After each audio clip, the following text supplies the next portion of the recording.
नमस्कार विद्यार्थी मित्रों, माय सेल्फ सागठिया अनिल पारेख मेहता हाईस्कूलना धोरण 12 तमाम विद्यार्थी मित्रों हूँ स्वागत करूँ छूँ।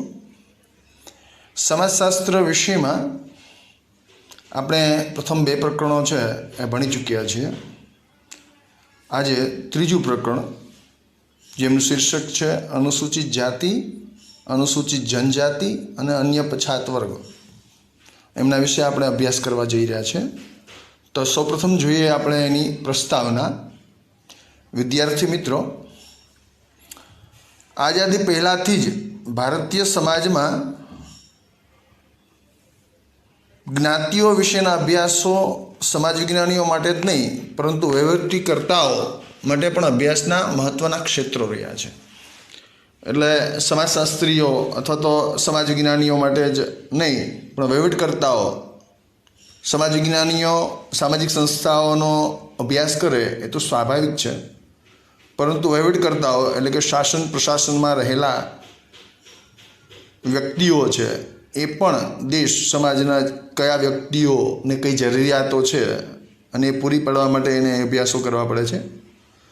ભારતીય સામાજિક જીવનમાં જ્ઞાતિઓનો ચોક્કસ કુટીક્રમ જન્મદત્ત દરજ્જા સાથે સંકળાયેલો છે। તો જ્ઞાતિનો એક કુટીક્રમ એટલે ચડતા ઉતરતા ક્રમમાં ભારતીય સમાજમાં વિવિધ જ્ઞાતિઓ આવેલી છે। આપણે ધોરણ 11માં આપણે જ્ઞાતિ વ્યવસ્થા અને એના લક્ષણો વિશે અભ્યાસ કર્યો। તો જ્ઞાતિ એક સામાજિક દરજ્જો છે। દરજ્જો એટલે વ્યક્તિનું સમાજમાં રહેલું સામાજિક સ્થાન। આ દરજ્જા છે એના બે પ્રકારો છે જે આપણે ધોરણ 11માં શીખી ગયા છીએ કે એક તો અર્પિત દરજ્જો અને બીજો છે પ્રાપ્ત દરજ્જો। અર્પિત દરજ્જો એટલે જન્મ સાથે આપણને જે કંઈ મળ્યું છે, જન્મ સાથે આપણે જે છીએ અથવા તો આપણું માન સન્માન જે કંઈ જોડાયેલું છે એ અર્પિત દરજ્જો છે।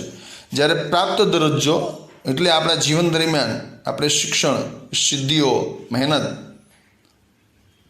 આપણે જે કંઈ માન પ્રતિષ્ઠા મેળવીએ છીએ, સામાજિક સ્થાન આપણું બદલાવીએ છીએ, એ પ્રાપ્ત દરજ્જો છે। તો જ્ઞાતિ છે એક પ્રકારનો અર્પિત દરજ્જો છે। જ્ઞાતિ વ્યવસ્થા એક કોટિક્રમિક વ્યવસ્થા છે। તો ભારતની અંદર પૌરાણિક કાળથી જ આ જ્ઞાતિ વ્યવસ્થા છે। પૌરાણિક કાળથી જ આપણે ત્યાં એક વર્ણ વ્યવસ્થા નિર્મિત થઈ અને એ વર્ણ વ્યવસ્થામાં મુખ્ય 4 વર્ણો અને 4 વર્ણો છે એની અંદર પછી ચોથો વર્ણ જે છે એની અંદર જ્ઞાતિઓ છે એ નિર્મિત થઈ અને એ જ્ઞાતિઓ છે એની અંદર એક પ્રકારનો કુટીક્રમ એટલે ચડતા ઉતરતા ક્રમમાં કોઈ જ્ઞાતિઓ ઉચ્ચ તો કોઈ જ્ઞાતિઓ છે સમૂહો છે એ નિમ્ન દરજ્જો ધરાવે છે। નિમ્ન જ્ઞાતિય સમૂહો છે એને બંધારણીય ઓળખ આપવામાં આવી છે। ભારત આઝાદ થયું ત્યારબાદ બંધારણની રચના થઈ અને એમની અંદર જે જ્ઞાતિઓ નિમ્ન દરજ્જો ધરાવે છે અથવા તો એમના સમાજની અંદર સામાજિક સ્થાન નીચું છે, જેમના વ્યવસાયો છે એ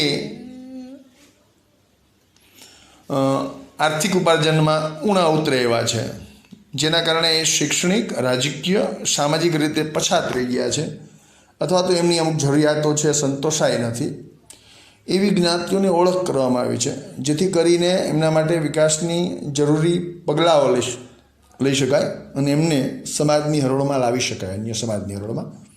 અહીંયા નિમ્ન જ્ઞાતિઓ અને ઉચ્ચ જ્ઞાતિઓની વાત કરીને આપણે કોઈ સામાજિક વિષમતાની વાત નથી કરી રહ્યા, પરંતુ આપણા અભ્યાસમાં આવતી વાત હોવાના કારણે અને અભ્યાસના સંદર્ભે મુદ્દામાં આ મુદ્દાઓ છે સમજવા માટે માત્ર કહી રહ્યા છીએ।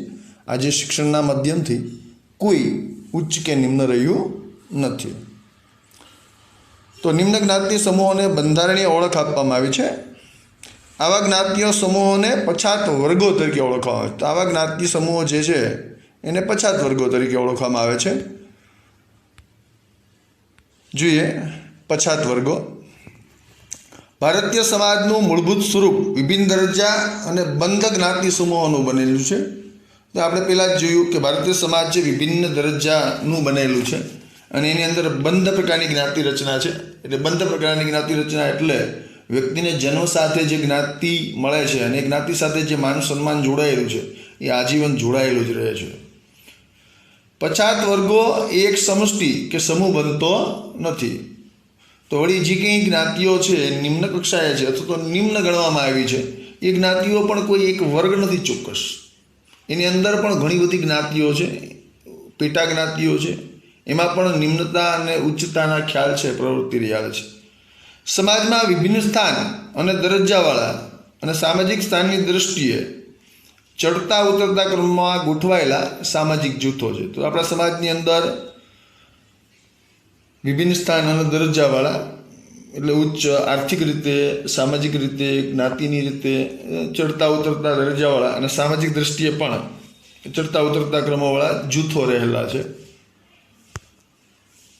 તો જોઈએ આ પછાત વર્ગો એટલે શું, એ તો આપણે જોયું કે જે જ્ઞાતિઓ નિમ્ન સ્થાને રહી ચૂકી છે અથવા તો જે વિકાસથી વંચિત છે એવી જ્ઞાતિઓનો સમૂહ.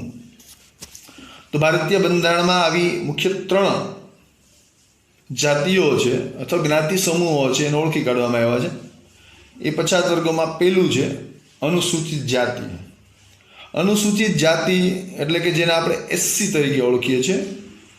અહીં અનુસૂચિ એટલે યાદી, એક લિસ્ટ જે બંધારણની રચના સમયે જે તે કમિશનો છે, પંચ એ નિમણૂક પામ્યા, એમણે એ જ્ઞાતિઓને શોધી કાઢી અમુક ચોક્કસ માપદંડોના આધારે અને એ જ્ઞાતિઓની યાદી બની, એને અનુસૂચિત કહેવાય. તો એમાં અનુસૂચિત જાતિ એટલે કે એસસી, જેને આપણે શેડ્યુલ કાસ્ટ તરીકે ઓળખીએ છીએ.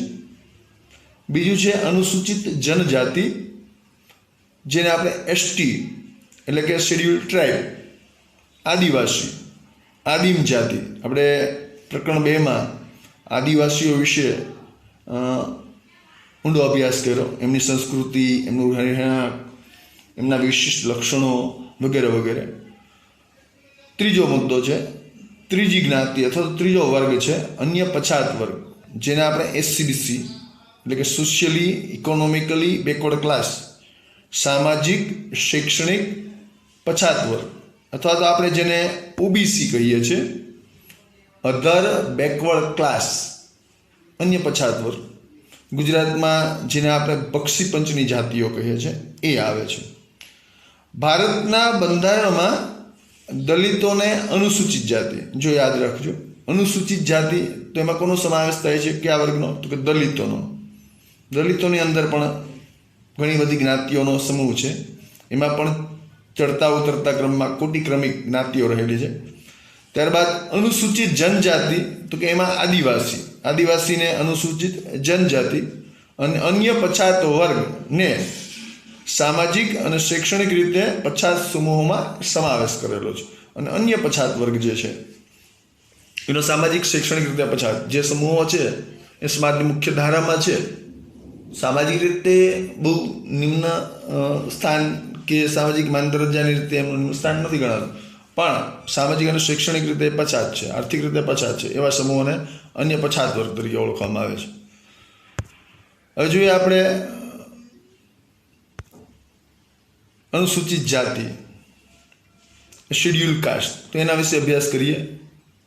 અનુસૂચિત જાતિ એ શું અને અનુસૂચિત જાતિ માટે એનું પ્રમાણ કેટલું છે ભારત કે ગુજરાતમાં, એમના માટે સરકારે કયા પગલાઓ લીધેલા છે, કઈ વિશેષ કલ્યાણકારી યોજનાઓ છે વગેરે વિશે વાત કરવાની છે. તો અહીંયા પહેલાં આપણે જોઈએ અનુસૂચિત જાતિ. ભૂતકાળની વર્ણ વ્યવસ્થાના કોટિક્રમમાં અંતિમ સ્તરે સમાવેશ થતી જ્ઞાતિઓને અસ્પૃશ્ય તરીકે ઓળખાતી. તો ભૂતકાળની આપણી વર્ણ વ્યવસ્થા 4 વર્ણોની આપણી ત્યાં વ્યવસ્થા હતી: બ્રાહ્મણ, ક્ષત્રિય, વૈશ્ય અને શૂદ્ર. તો આ 4 વર્ણ વ્યવસ્થાના અંતિમ ચોથા સ્તરે જે સમાવેશ થતી જ્ઞાતિઓ છે એમાંથી પછી જ્ઞાતિઓ ચોથા વર્ણમાંથી બની, અને એ જ્ઞાતિઓમાંથી જે જ્ઞાતિઓને અસ્પૃશ્ય તરીકે ઓળખાતી, જો કે આ 4 વર્ણની બહારની જ્ઞાત વ્યવસ્થા છે જેને અસ્પૃશ્ય હતા એ ઓળખાતી, એવી જ્ઞાતિઓને અનુસૂચિત જાતિ તરીકે ઓળખ કરવામાં આવી છે, જેમની સાથે અસ્પૃશ્યતા રાખવામાં આવતી અથવા જેમનો સ્પર્શ જે વર્જ્ય ગણવામાં આવતો. આ જ્ઞાતિઓ જુદા જુદા સમયે અને જુદા જુદા પ્રાંતમાં બહુવિધ નામથી ઓળખાતી.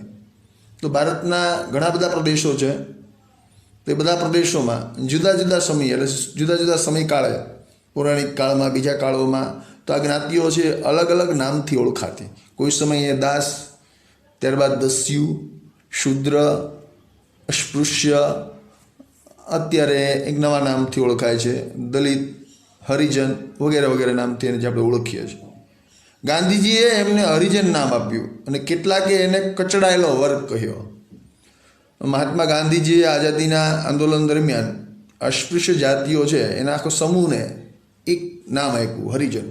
હરિના જન, ઈશ્વરના માણસો, એવા ઉચ્ચ નામ. જોકે આજે એ પણ આપણે ત્યાં સામાજિક રીતે નામ છે એ કંઈક માન સન્માનમાં નિમ્ન હોય એવું જોવા મળી ગયું છે. આઝાદી પછી બંધારણમાં આવી જ્ઞાતિઓના સમૂહને અનુસૂચિત જાતિ એવું નામ આપ્યું. અને જ્યારે બંધારણની રચના થઈ તો આવી અસ્પૃશ્ય જાતિઓનો જે કંઈ સમૂહ છે એમાં જે કંઈ જ્ઞાતિઓ સમાવિષ્ટ થયેલી છે એમને અનુસૂચિત જાતિ એવું નામ આપવામાં આવ્યું. અનુસૂચિત જાતિ કોઈ એક જ્ઞાતિ નથી, પરંતુ એક વર્ગમાં મૂકેલી જ્ઞાતિઓનો સમૂહ છે, અનુસૂચિ છે. અનુસૂચિ એટલે કે અનુસૂચિત જાતિ એ એક કોઈ વર્ગ નથી આખો, પણ એની અંદર અસ્પૃશ્યતા પાળવામાં આવતી, જેમ સાથે અસ્પૃશ્યતા પાળવામાં આવે છે એવી વિવિધ જ્ઞાતિઓ, એ બધી જ્ઞાતિઓનો સમૂહ, એનો એક વર્ગ બન્યો, એને અનુસૂચિત જાતિ કહેવામાં આવે છે. જુદા જુદા સમયમાં અને જુદા જુદા પ્રાંતમાં આ જ્ઞાતિઓ છે બહુવિધ નામથી ઓળખાતી. હવે જોઈએ અનુસૂચિત જાતિનું વર્ગીકરણ.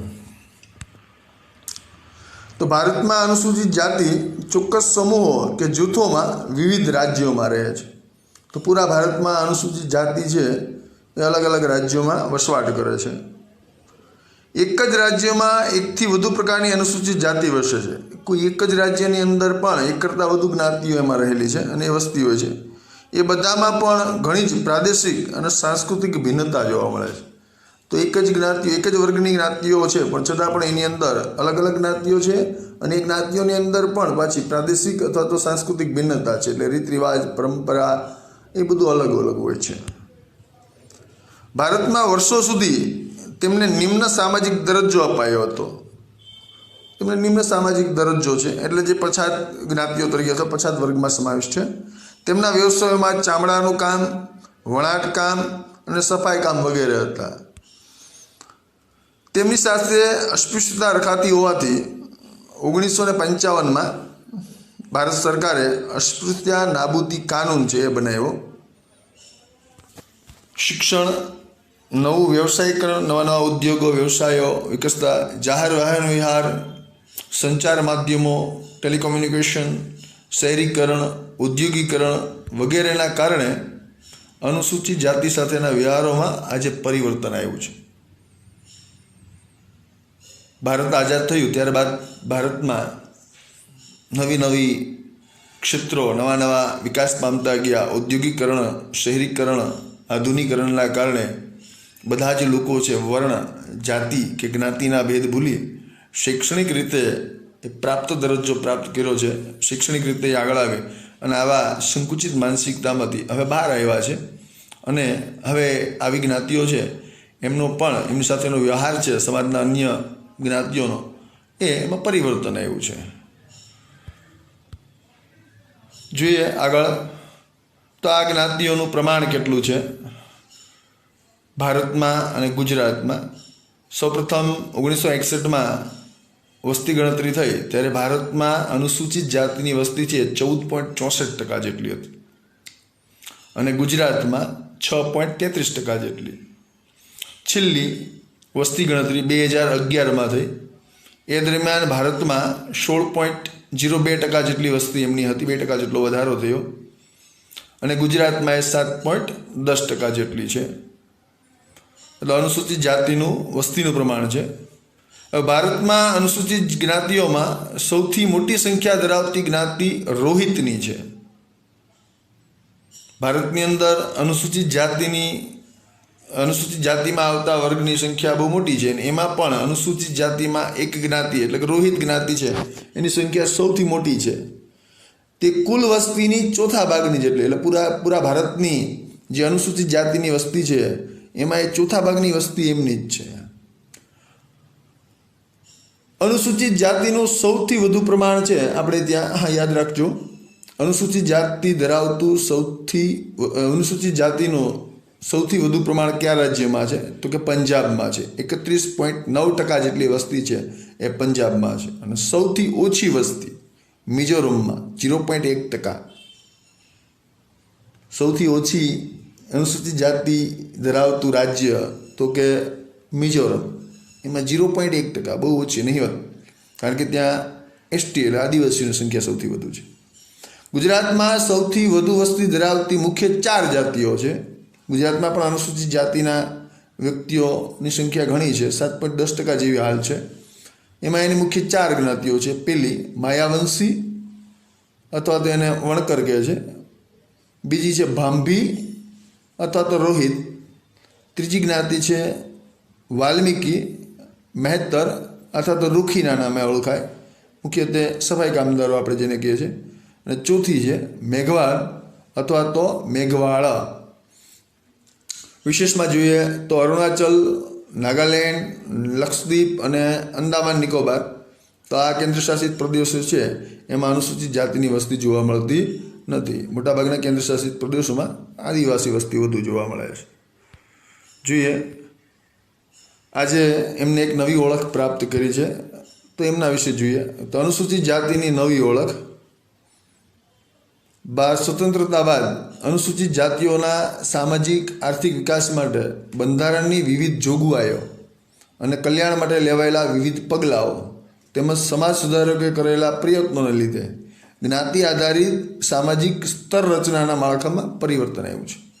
તો સ્વતંત્રતા બાદ ભારતમાં સામાજિક આર્થિક વિકાસ માટે દરેક જ્ઞાતિ અથવા દરેક સમૂહો, દરેક વર્ગો છે એનો સમાન વિકાસ થાય, એના માટે થઈને વિવિધ પગલાઓ લેવાય. એમાં ખાસ કરીને અનુસૂચિત જાતિ માટે થઈને બંધારણની અંદર ઘણી બધી જોગવાઈઓ કરવામાં આવી છે, જેમ કે એમના માટે શિક્ષણની વ્યવસ્થા, અનામત નીતિ વગેરે છે. અને એના કારણે આ વિવિધ પગલાઓના કારણે અને એના સમાજ સુધારકો, જે કંઈ સમાજ સુધારકો થયા છે, મહાત્મા ગાંધી વગેરે વગેરે, જેમણે અસ્પૃશ્યતા નાબૂદી માટે થઈને આંદોલનો ચલાવ્યા, અથવા તો અન્ય સમાજ સુધારકો જે કંઈ છે, એના આધારે હવે સ્તર રચનામાં જ્ઞાતિઓમાં ભેદભાવની જે રચના હતી ઉચ્ચ નિમ્ન, એમાં કંઈક અંશે હવે પરિવર્તન આવ્યું છે. સંસ્કૃતિકરણની પ્રક્રિયા એટલે કે આપણે ધોરણ 11માં સંસ્કૃતિકરણ એટલે નિમ્ન દરજ્જો ધરાવતા વર્ગ છે એ ઉચ્ચ દરજ્જો ધરાવતા જે વર્ગો છે એમની ખાનપાન, રહેણી કહેણી, રીત રિવાજ, પરંપરાઓ છે એને અનુસરીને એમને સમાન થવાનો પ્રયાસ કરે, એને સંસ્કૃતિકરણ કહેવાય. તો સંસ્કૃતિકરણની પ્રક્રિયા બૌદ્ધ ધર્મ અંગીકાર, જે સમાજમાં એમને નિમ્નતાનો દરજ્જો પ્રાપ્ત થયો છે, જ્યાં સમાનતા પ્રાપ્ત થાય એવા ધર્મ તરફ એમણે પ્રયાણ કર્યું, તો એ બૌદ્ધ ધર્મનો અંગીકાર. અનામત પ્રથા એટલે અનામત, એના માટે શિક્ષણ, વહીવટી, રાજકીય અનામતો જે મળી છે એ શિક્ષણ અને વ્યવસાયિક પરિવર્તન અને સ્વજાગૃતિ, પોતે જાગૃત થયા હોવાના કારણે એમની નવી ઓળખ ઊભી કરી છે. તો અહીંયા થયું આ અનુસૂચિત જાતિની ઓળખનું કામ. હવે એના વિશેનો આગળનો અભ્યાસ આપણે પછી કરીશું.